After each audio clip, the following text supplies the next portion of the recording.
Welcome everyone to today's online event on how we can minimize implicit bias in academic communities.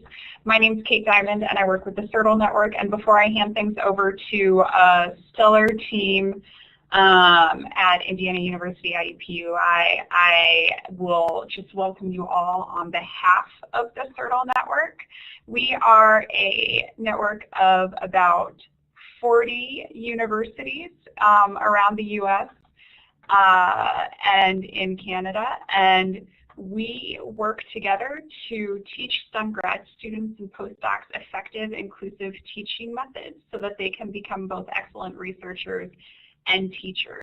And we see things like implicit bias in STEM and inequities around implicit bias as essential to that work. So we're very happy to be bringing this online event series to you, courtesy of the folks at IUPUI, which is a member institution of the CIRTL Network. You can learn more about who is in our network and what we do at our website, which is listed at the bottom of this slide. I will be attending today's event along with my colleague Devin Shepard to provide any technical support that's needed. If you have trouble hearing or using specific tools during some of the more interactive parts of today's event, let us know in the chat window and we are here to help. With that, I will go ahead and turn things over to our event hosts today. Caitlin Martin from IUPUI, take it away. Hi everyone, I'm actually going to pass it off to Jessica here to do some introductions. Hi everybody, my name is Jessica Alexander and I'm an instructional consultant from the Center for Teaching and Learning at IUPUI, and I'll be moderating today's session along with Ann Borden and Caitlin Martin, who are both graduate students here in the Center for Teaching and Learning as well, and who have been quite instrumental in putting these CIRTL Cast sessions together. And now I'm going to turn it back over to Caitlin, or I'm sorry, to Ann, who will be introducing our guest speaker.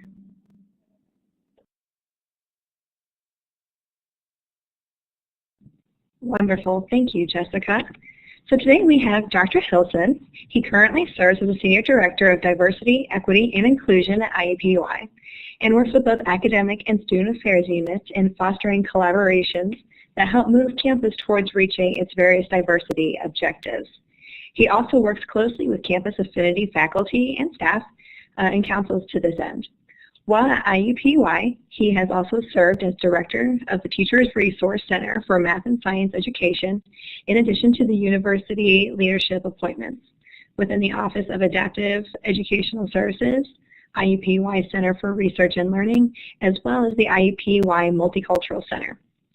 Prior to his tenure at IUPUI, Dr. Hilson served in leadership roles within the Office of Minority Engineering Programs at Purdue University. In addition, he spent several years in industry with Johnson Controls Incorporated. He holds a PhD in Higher Education and Student Affairs from Indiana University of Bloomington, a Master's of Science in Education from Purdue University in West Lafayette, as well as a Bachelor's in Science and Mechanical Engineering from Purdue. So now I'm going to pass it back over to Caitlin. Thanks, Ann. So as usual, I wanted to provide a link to our box folder. It's the same link that we have provided for the last 3 sessions, but you will find all the materials in there. For today, it's the PowerPoint, the key terms for this session, as well as a master list of all the key terms, an empty outline that you can fill out as we go, and some research highlights. Again, as we've started off the last few sessions, we're going to kick off with a few polls. We know some of you are in viewing groups, so we just ask for a general consensus among the group. So please go ahead and we'll give you a minute or so to fill out the poll. Folks who are new to our online programming can respond to this poll by navigating to the participant panel on the left side of your window, hovering over this 4th icon at the top of your participant panel and selecting your answer option from the list below. We'll have a few polling questions like this to start off our event today.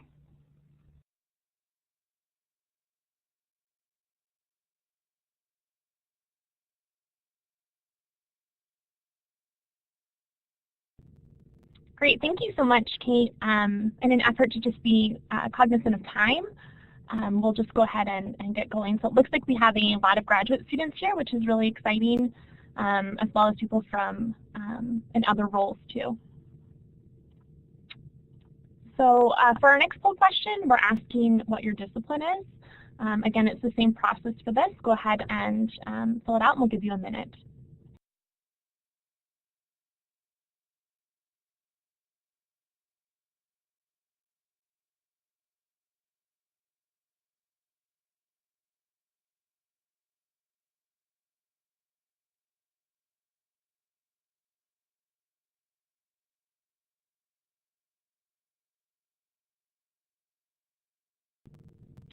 Okay, great. I think Kate's going to help us with the results here. So again, we have a lot of people from other STEM disciplines other than engineering and technology, as well as some non-STEM people. And as a non-STEM person, welcome.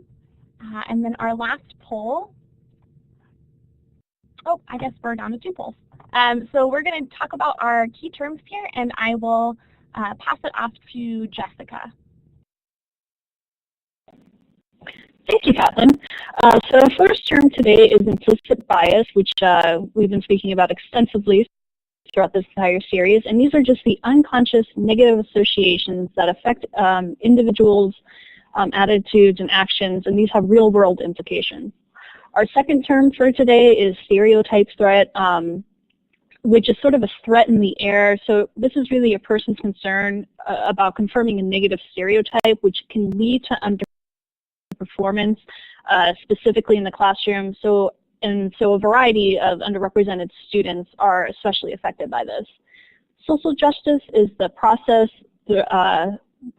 for seeking fair distribution of resources and opportunities, and it challenges the roots of oppression and works to empower all people, particularly underrepresented minorities, through action. Next is the wage gap, which is a statistical indicator that is often used as an index of the status of women's earnings relative to men's, but it can also be used to compare the earnings of other races and ethnicities to those of white males, which is a group that is generally not subjected to race or sex-based discrimination.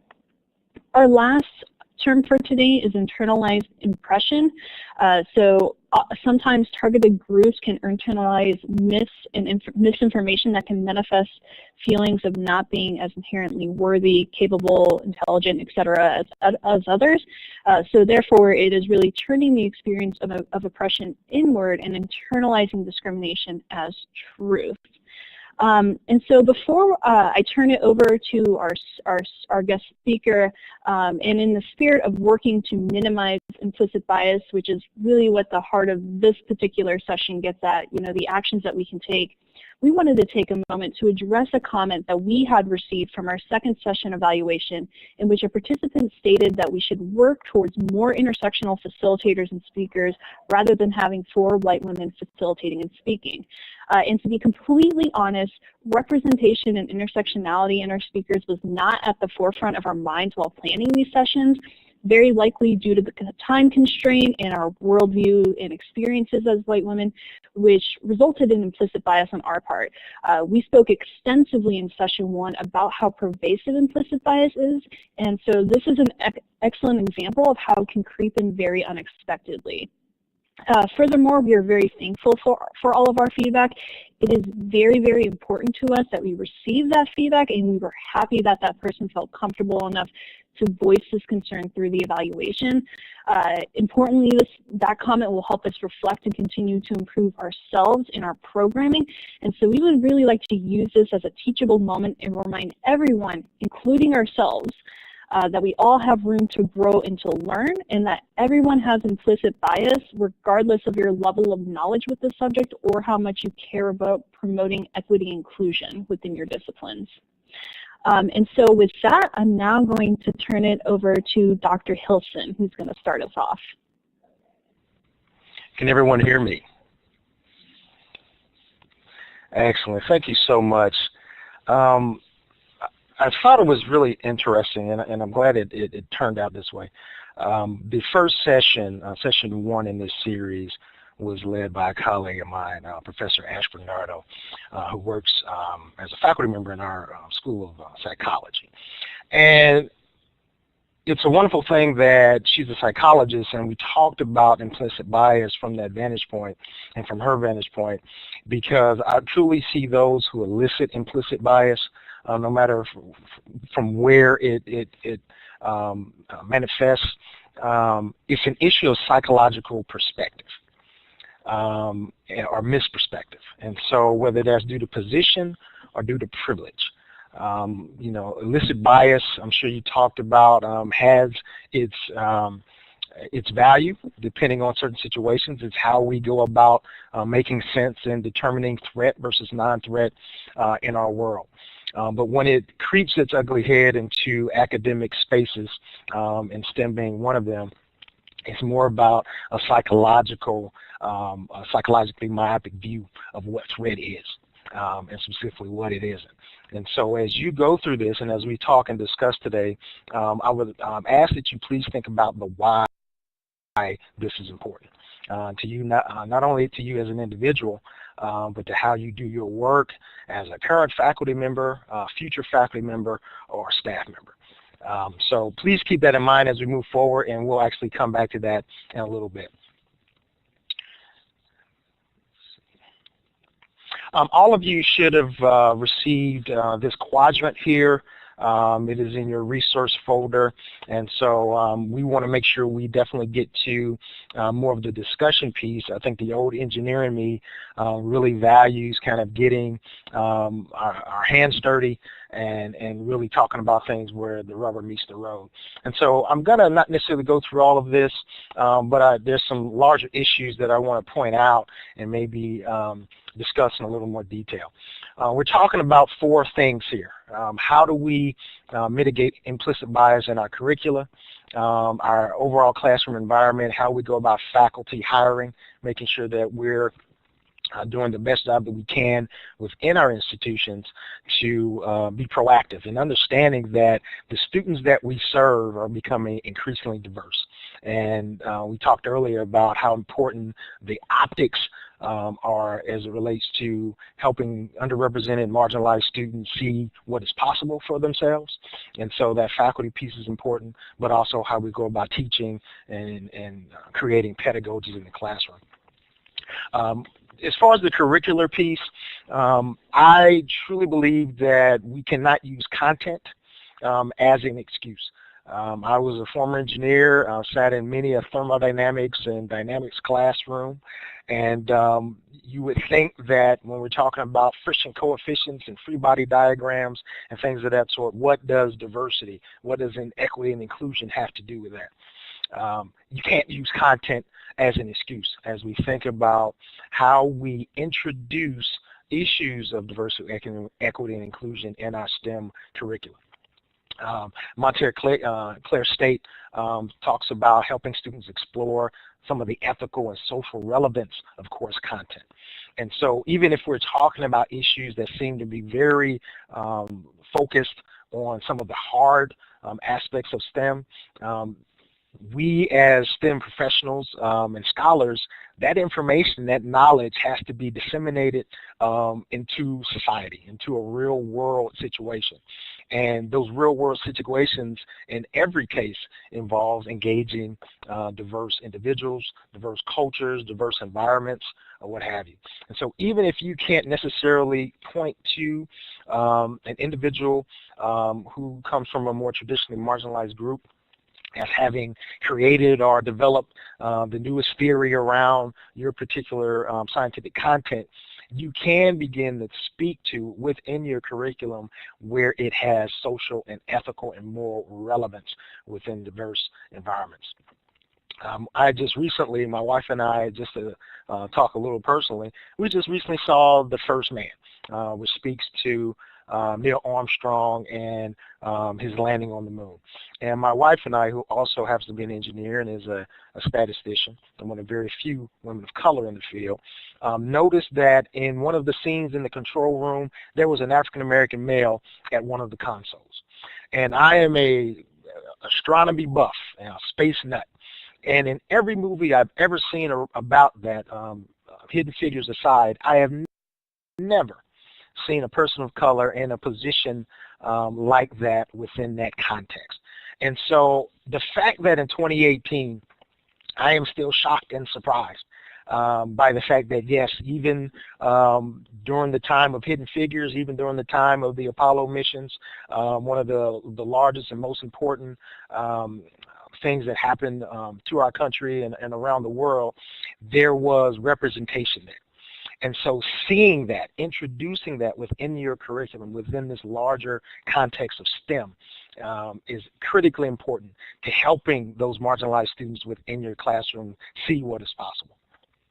As it relates to classroom climate, you have to get to know, to a certain extent, what capital your students bring to an educational space. It may sound corny to some of us more traditionally STEM-oriented individuals, but part of creating models of how your students can be successful in industry, working within diverse teams, which has been proven through research that diverse teams problem solve better, they work better, they're more innovative and things of that sort. You have to, as part of your role as educators and as faculty members, you have to begin to model that within your classrooms. And so part of that is getting to know and understand and being attuned to the types of diversity that takes place or that is present within your classroom environment. One of the things that I'm most proud of is I had the opportunity to work in our Office of Adaptive Educational Services here at IUPUI. And one of the things that we continually talked about was this concept of universal design. And essentially what that says is you're creating educational spaces not only in the pedagogy but in the technologies that we use to create opportunities for individuals, whether it's a STEM classroom or other classrooms, to take advantage and to learn and to utilize and enact the intellectual capital that they have. And so as you're thinking about developing not only your curricula, but the developing and facilitating spaces within your classroom environments, think about how do we create opportunities for all students, not only those who come from traditionally marginalized groups, but those who are differently able, whether that be hearing impaired or some of the non-visible impairments as well. Thinking from this universal pedagogical space helps not only foster a positive environment within your classroom, but it forces you to begin to think about difference in your perspective in a different type of way. One of the other things that you can do from a standpoint of classroom development is be more proactive in creating opportunities for diverse students to engage one another. Particularly as we're thinking about stereotype threat, internalized oppression, things of that sort. That can make individuals who obviously are cognitively able to be there and be successful within a classroom. Those types of things can create some unfortunate situations where students are essentially gun shy, not really willing to take the risk of coming across as feeding into some of the more negative stereotypes associated with their group. And so you may have to take some ownership in creating opportunities that are iterative and periodic to make sure that diverse individuals are working amongst each other and making sure that the roles within these groups are continually changing as well. We don't want that marginalized students to be the only one pulling together the PowerPoint for the presentation, or just pulling together some of the research without really being a problem solver and a leader within that group, despite the fact that they may have those abilities. As it relates to faculty hiring, it is critically important, and something we'll talk about later, that faculty are engaged in this process. It's important that they're engaged in the recruiting of diverse faculty.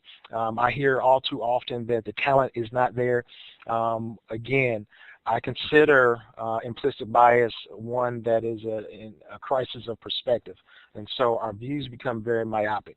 And so it's almost a self-fulfilling prophecy where if you're not looking intentionally, then no, you're not going to see that type of talent. Later this week, I'm heading to the Southern Regional Education Board conference, their Institute on Teaching and Mentoring.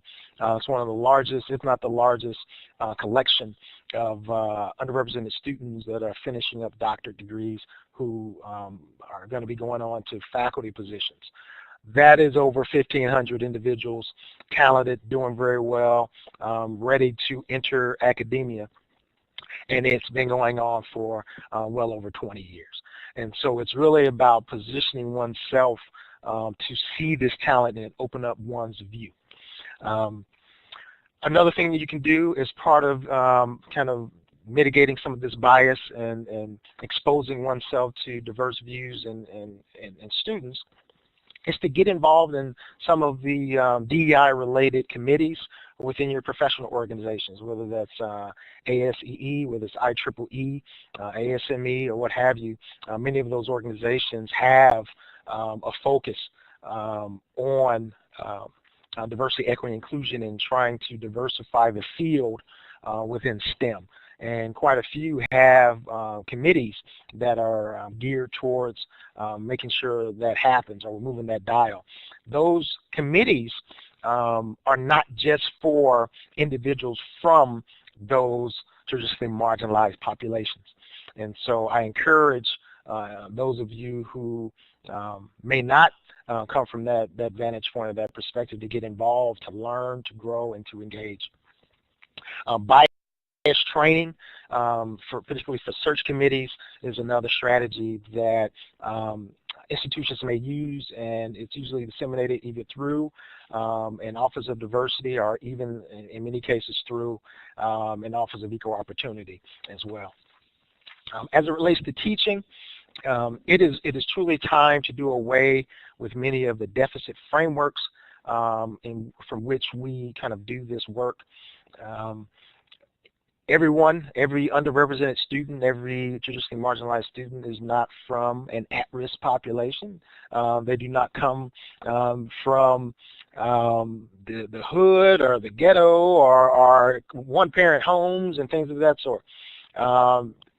Stories are different. The capital that individuals bring to a space are different.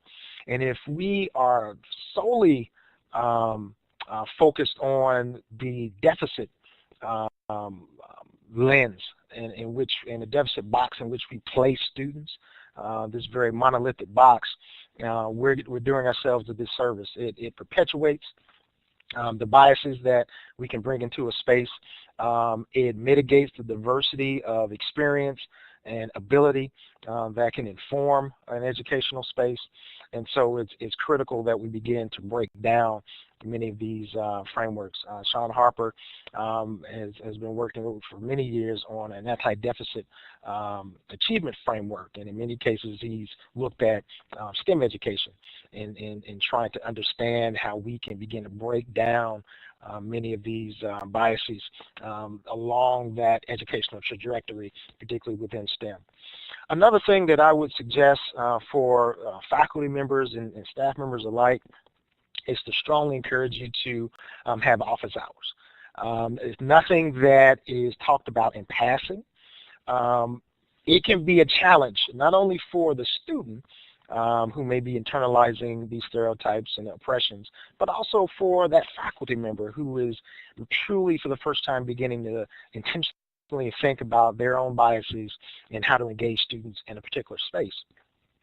And so having office hours where students can come to you in a one-on-one type of situation to talk about issues, to talk about the coursework. It may begin that way, but that's how you begin to break down some of those barriers in a more safe environment. And so if you're beginning to know individuals that way, it makes it that much easier to engage them openly and freely, whether it's asking questions, whether it's engaging that one student who may be more introverted or more quiet in that way. Another thing associated with that is to consider when you're in your classroom setting and you're trying to engage your students. In many cases, you may have students that are purposely quiet for some of the reasons we talked about earlier. Part of that growing cultural competency as a teacher and a scholar is to understand that the role of teacher and the role of instructor can be quite different depending on culture. And so you may have an individual who comes from a culture where you're quiet as the teacher speaks. You don't necessarily ask questions. And you particularly don't ask questions in such a way that it would position the teacher as someone who isn't necessarily an expert in their field. There's a respect issue to that. And so it can be very easy if you're dismissing and not in tune to how culture and how roles and hierarchy play and play a role in culture. It can be very easy to dismiss that as a student who doesn't know what they're talking about, isn't prepared, and things of that sort. And so part of minimizing implicit bias is understanding that you have different cultures and different types of backgrounds, and that has a role in interpersonal type engagement within the classroom setting. If I had to kind of bring together these 4 quadrants, it would be that all of this is connected. We are all, as institutions of higher learning, working in a space where state appropriations for some of our public institutions aren't the same as what they used to be, and resources are taxed in many ways. And so if we're doing a better job of retaining our students, returning a diverse group of students, we're not only doing a better job of keeping students and graduating them, which many institutions are being judged by, but we're also doing a better job of recruiting that diverse talent to our institutions as well. So I ask you to take a moment of pause as you think about your curricula, as you're thinking about your climate, how you go about being part of that faculty hiring and onboarding process, and then how do you think about your pedagogy in a STEM setting. I wanted to talk specifically before we move on about some specific strategies that you can think about. All of you are, I'm sure, are familiar with kind of high impact practices that have been talked about in the literature for many years. But I wanted to quickly, before we get to our discussion, talk about integrated high impact practices. I focused on and highlighted integrated because, again, because of that myopic view. If we're talking about undergraduate research, for example, I've heard on many occasions, well, students of color, they don't do undergraduate research. They don't take advantage of these opportunities. Well, students can only take advantage of those opportunities of which they are, can't take advantage of those opportunities of which they're unaware. And so as we think about our very limited view that implicit bias can kind of facilitate, the more that these types of opportunities are integrated into coursework, into what we do through your undergraduate research centers or offices or what have you, where it's part of a laundry list, a shopping cart of items that students can take advantage of. They're marketed very well, then we can't necessarily use that excuse that the students aren't there. We have to make sure that they are made aware of these things and that there are opportunities, and we're decreasing the barriers to take advantage of these highly effective opportunities such as undergraduate research, service learning, things of that sort. I'm talking about project-based service learning. Again, sometimes when we're talking about some of the higher level, more hardcore science pieces of STEM education, some of the content, it's of value to think about, okay, where do we use this within an actual societal context? And so project-based learning is an excellent way to kind of implement that. I'm sure all of you have heard of EPICS, Engineering Projects and Community Service. The University of Massachusetts Lowell has a SLICE program, which introduces project-based learning in STEM as well. And so this is a great way to not only for the student but for the faculty to increase their multicultural competency, to learn how to actively engage in what I would consider in many cases action-based research for some individuals in more diverse environments. You begin to learn how to speak and how to truly listen as problem solvers. And in many cases, you're working in diverse contexts. And so project-based learning, particularly through service learning, can be an excellent way to help students and faculty begin to kind of mitigate their own biases. Some other specific strategies, going back to kind of faculty and student engagement and recruitment. Again, it's about opening one's worldview as it relates to the talent that is out there, what's indeed possible. And so I encourage, and I've seen this work on many occasions, where faculty are actively involved in on and off campus STEM pre-college and even postgraduate exploration and recruitment activities, whether it's as guest speakers, actually developing projects or some pre-college programs, lab tours, and actually going to conferences to help recruit. I have some colleagues, faculty colleagues of mine in our School of Science who are actually attending SRB with me to recruit, opening their eyes to the fact that no, the talent is there. We just have to be intentional about it. Incentivize curriculum development. One of the things that we did on here at IUPUI through our affinity faculty and staff councils, we've created multicultural curriculum planning grants mechanisms, encouraging faculty to integrate issues of diversity and inclusion within their research, whether it's directly as it relates to bringing in diverse individuals within their labs and research teams, or introducing and integrating diverse content. And so one quick example is our LGBT Faculty and Staff Council developed a grant system to where they gave funds for professional development to faculty and their graduate students who integrated LGBT issues within their research, and it's been going very well for the last 4 or 5 years actually. Another way to incentivize, as we think about particularly our faculty members who are post-tenure, it is a wonderful way to expand one's research agenda. And so integrating issues of diversity, engaging diverse student populations as graduate students, engaging diverse faculty colleagues in new and exciting trajectories of research is another way to help opens one's eyes to diversity that exists out there. Last thing before we open up for discussion, you have to meet individuals where they are. Everyone is not going to necessarily try their best to mitigate whatever biases they bring to a table from the most altruistic places.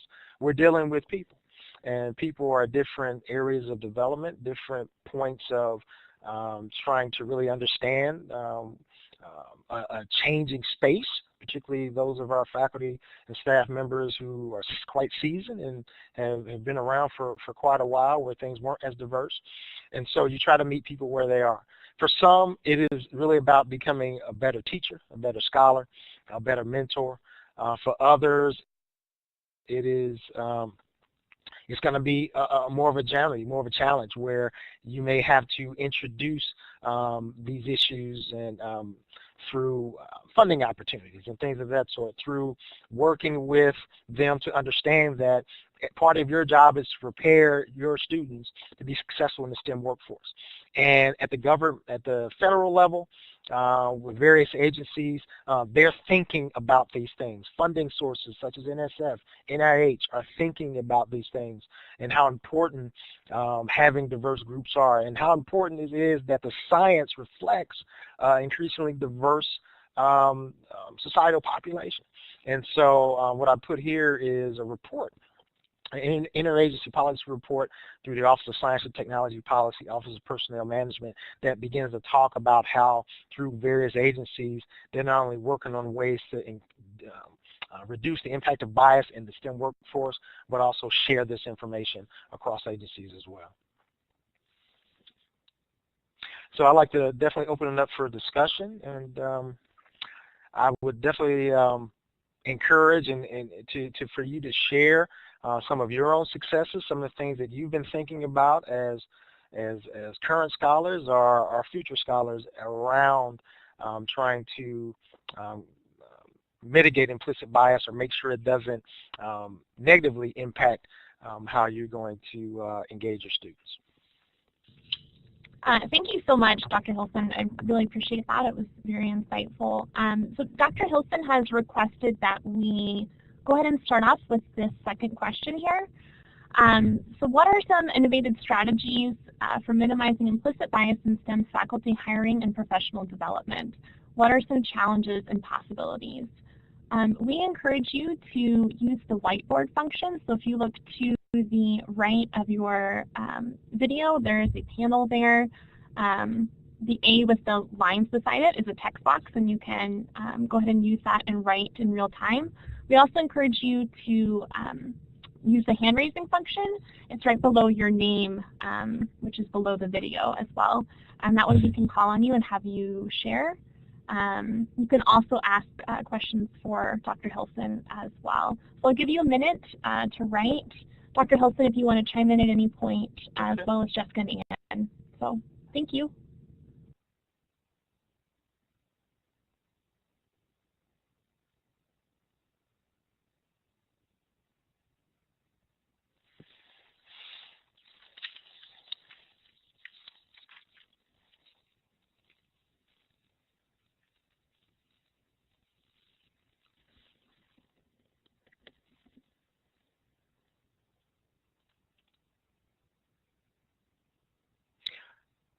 So when I saw that someone put there's an increase in search websites that offer blind submissions applications.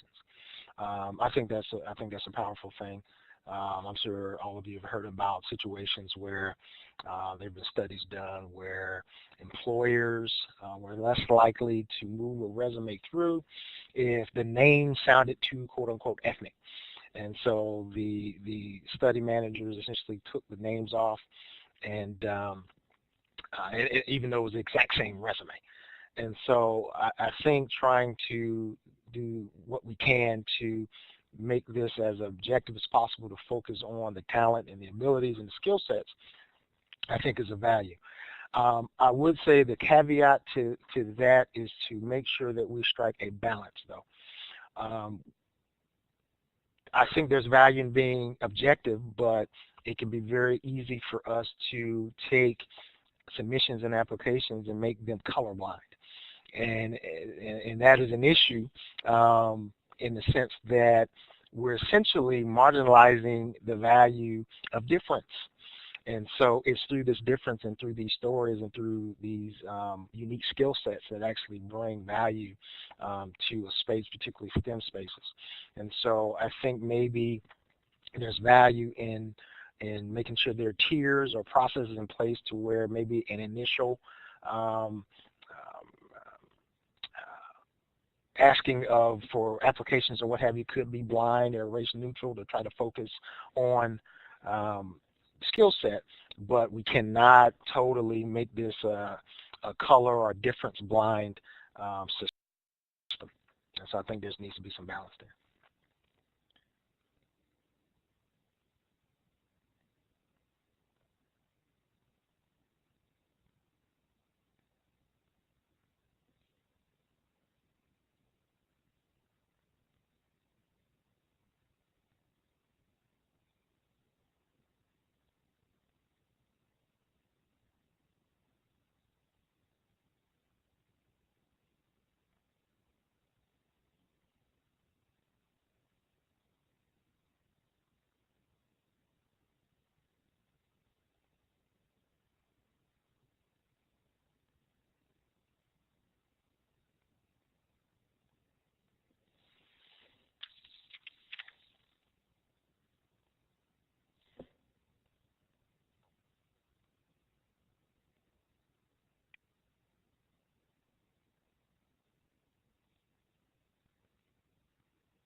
So I'm going to go ahead and talk about a few more of these comments.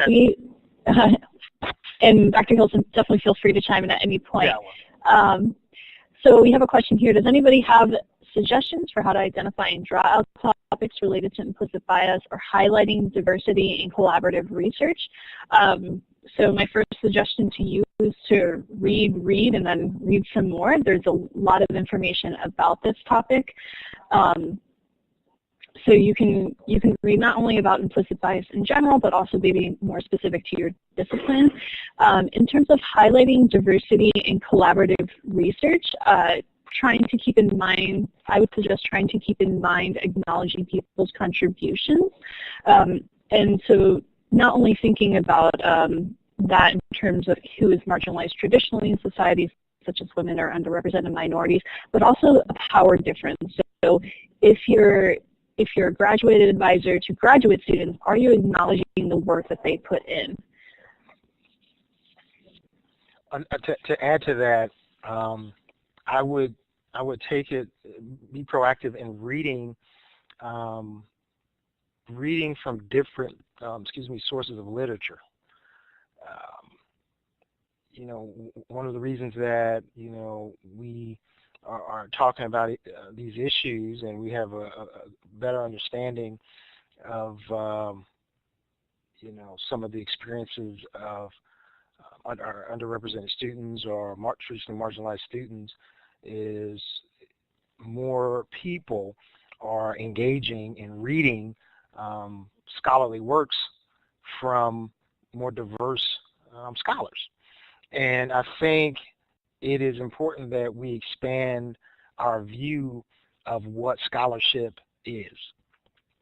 There are several scholars that are doing some great work around women in STEM and biases and issues that women deal with within the STEM field, in addition to underrepresented racial and ethnic populations, students with disabilities, and these are diverse faculty, diverse scholars as well.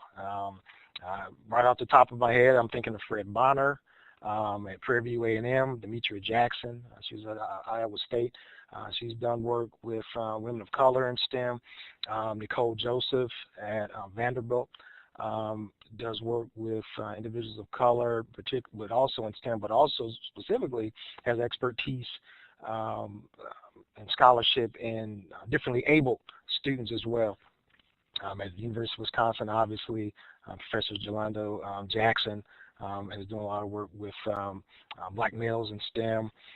Robert Palmer, Becky Peckard at Mount Holyoke is doing a lot of work as well with women in STEM. So these are diverse scholars that in many cases not only publish in some of the more traditional journals, but also by choice publish in some of the quote-unquote non-traditional journals as well. And so expanding that your scholarship scope as well can be of value to you.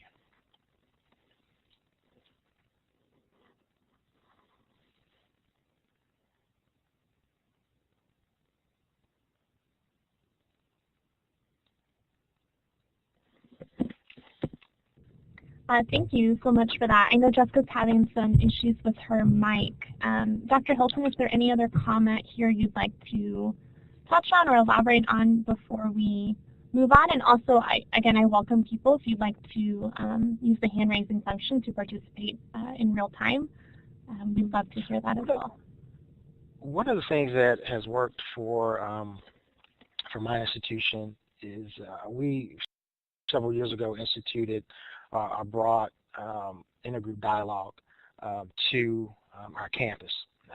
It was created at the University of Michigan, and so we brought it here, and we've had several dialogue sessions around, obviously, race and ethnicity, gender, sexual orientation. We just recently had one around socioeconomic difference, around religious difference, things of that sort. But we've also infused civil conversations as kind of part of this larger push to not only expose our faculty and staff to difference as it relates to visible difference, but also a difference of perspective and experience.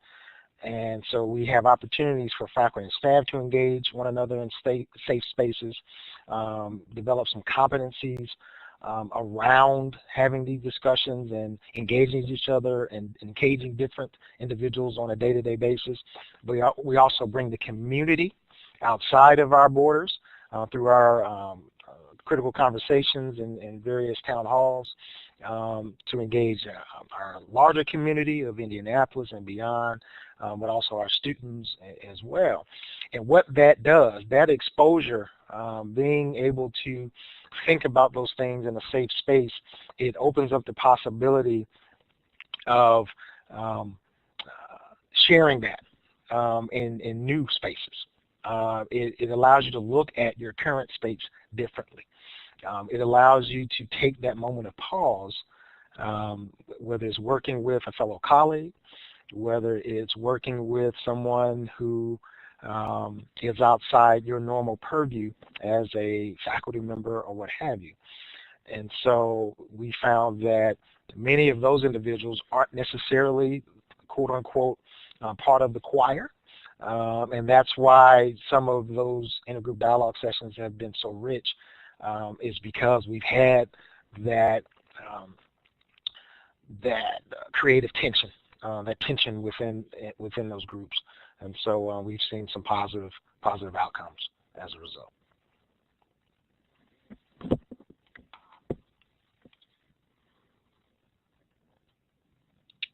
So Dr. Hilson, we have a question here, and they want to know what your recommendations are for faculty of color that lack a critical mass at a primary white institute. I think it's the old engineer in me. I think part of all this is understanding, when it's all said and done,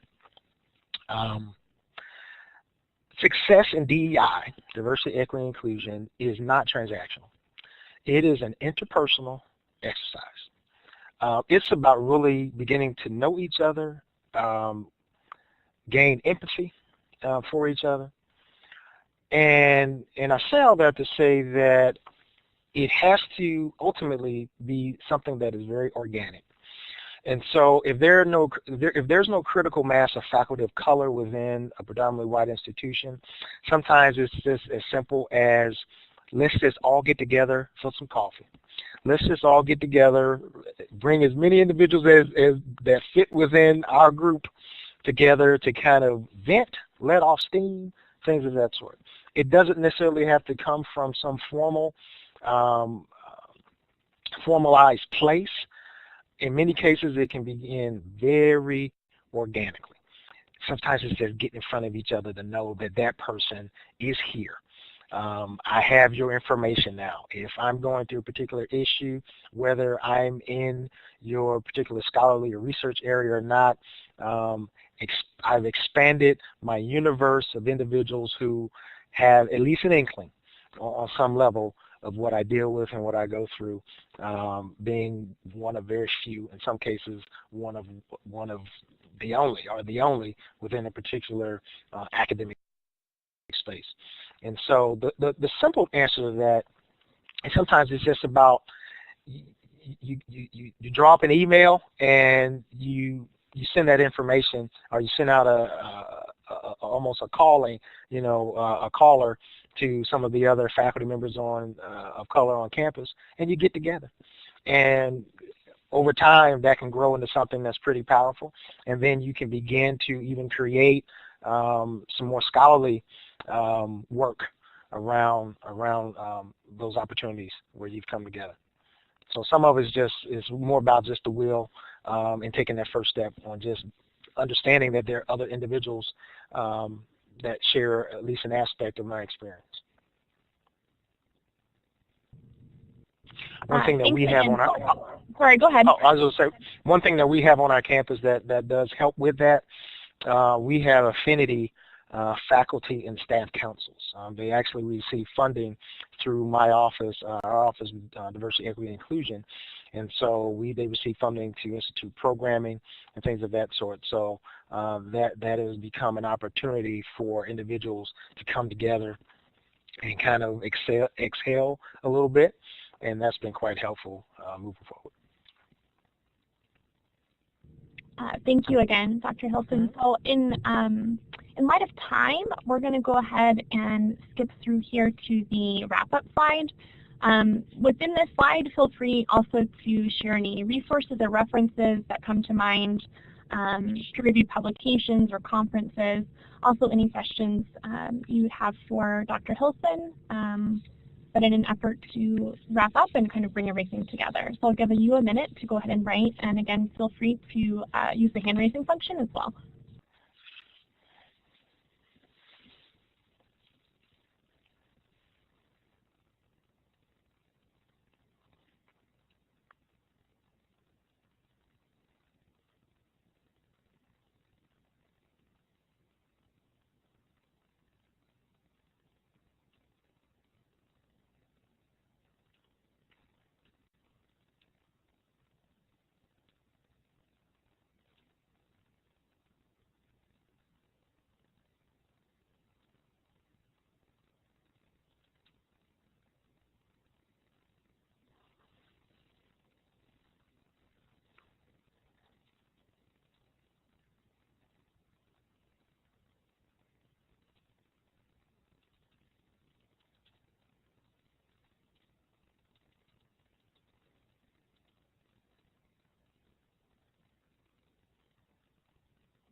We've got some great comments coming in here.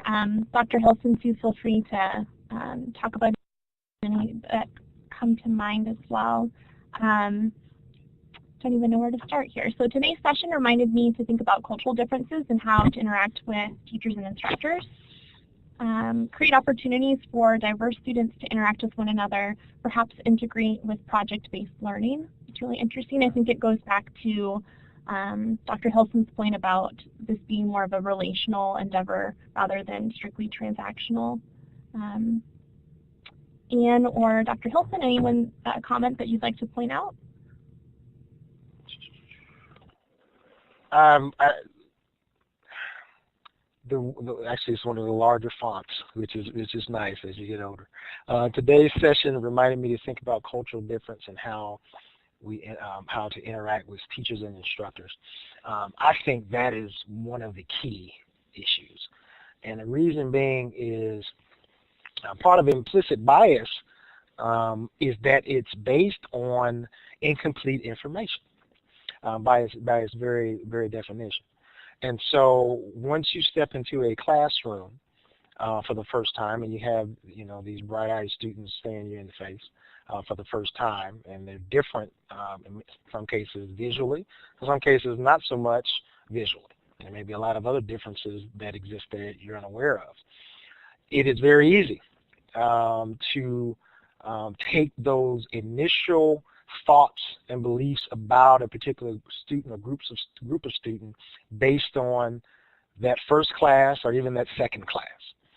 And so I think it's important to understand and to pay attention to how students engage in the learning process.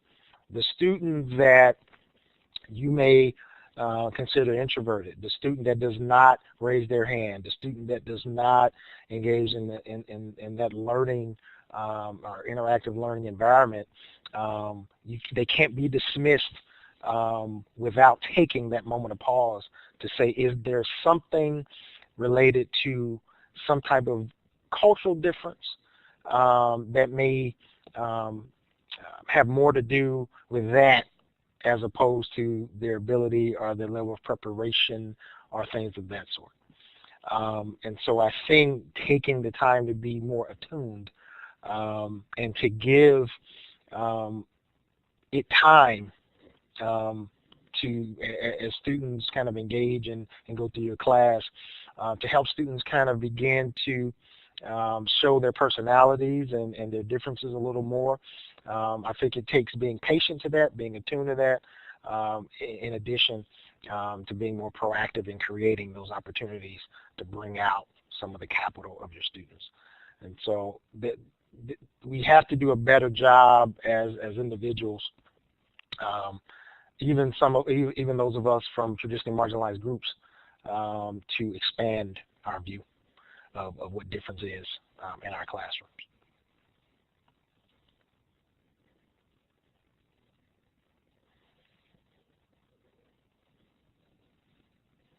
We've got another question here from one of our participants, and they ask if you can suggest a way to take on some of the socioeconomic bias in academia.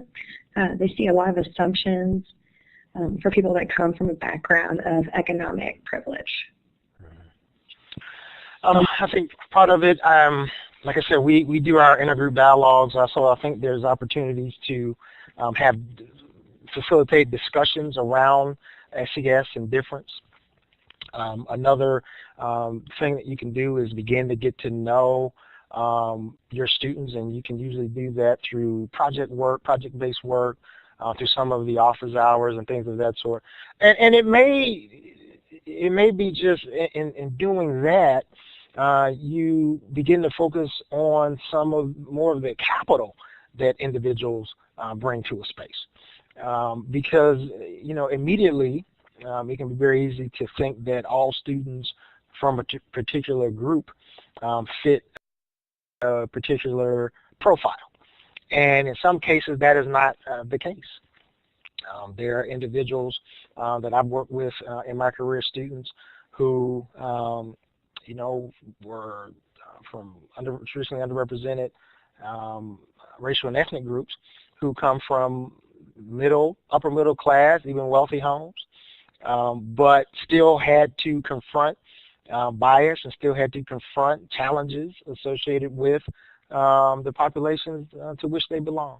And so part of it is just continuing to get to know your students in as many varied ways as possible through your project work, through being intentional, engaging different types of students within the classroom setting, through having an open door policy as it relates to your office hours, engaging students in various projects, whether it's some of your research or what have you, engaging your colleagues who work with your students, maybe through student affairs, through co-curricular, even extracurricular activities.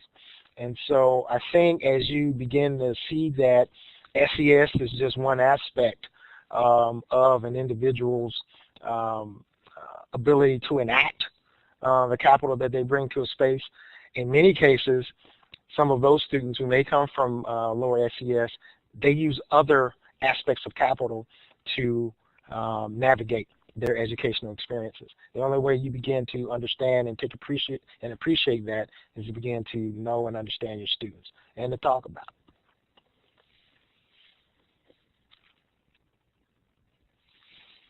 So lots of good comments on here. I know we're running short of time, and I want to give Kate Diamond from CIRTL a moment also to do some wrap-up.